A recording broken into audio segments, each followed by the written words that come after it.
Good afternoon, everyone, and welcome to Take Action News. This is Daniel Marins in for David Shuster today. On this Saturday, February 23rd, David Shuster is away on his honeymoon. We want to congratulate David Shuster and his lovely wife, Kira Rennert.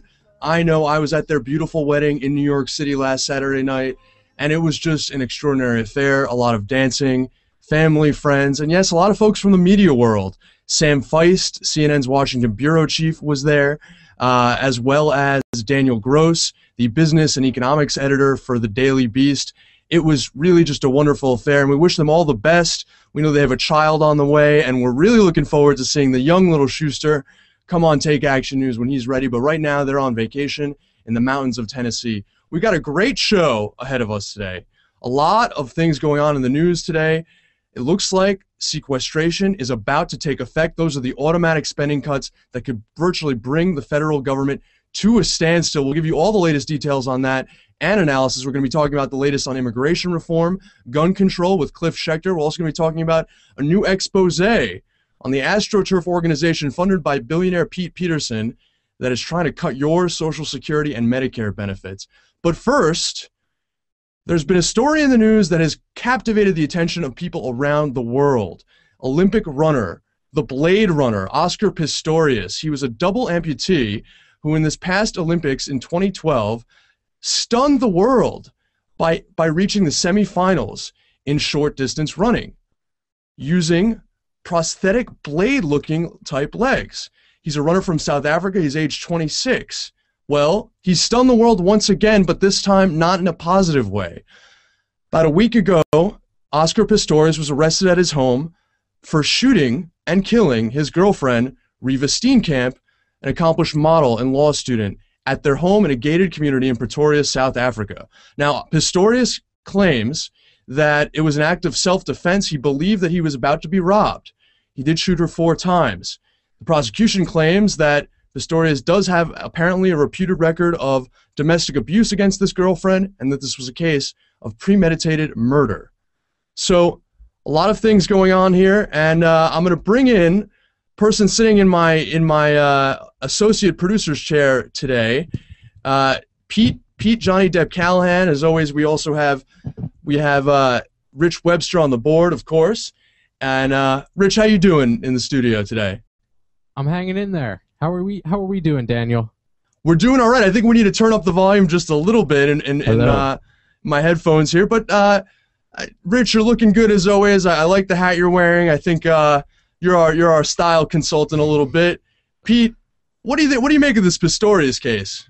I don't know. I think it's really sad, but I think the guy, it sounds like, had a lot of rage issues, and so you know that's the product of that.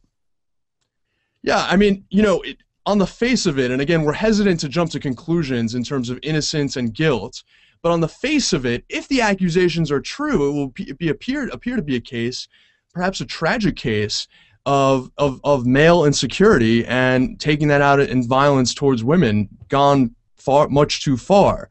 As of now, Pistorius is back in his home with his family members because he has been released on bail of 11 million rand, which amounts to roughly 112,000 United States dollars. There's apparently he's not a flight risk. I know you could probably make a little bit of a joke about that given that he's a double amputee, but it's a very, very sad and tragic case.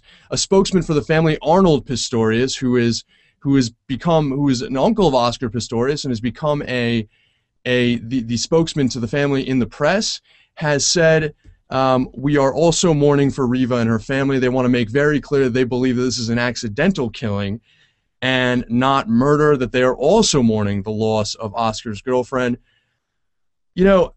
One of the other interesting developments that happened this week was that there was a twist and turn in the prosecution's case, and that the top policeman that was assigned to investigate the Pistorius case, Hilton Botha, also faces reinstated charges in connection with a 2011 shooting incident. Apparently, he also is facing charges of shooting someone while drunk. And so they actually took him off the case as well. Fascinating twist and turn. Unclear how that will affect the prosecution's case. Right now, we are all just waiting to see what happens. There have been 4 days of arguments in court already, and we await a ruling. It is certainly a case that is transfixing the world community, specifically because this was such an inspiring figure in South Africa. Pete, I gotta ask briefly before we have our syndicated stations join us, if this were a black South African, will we be looking at the same media coverage?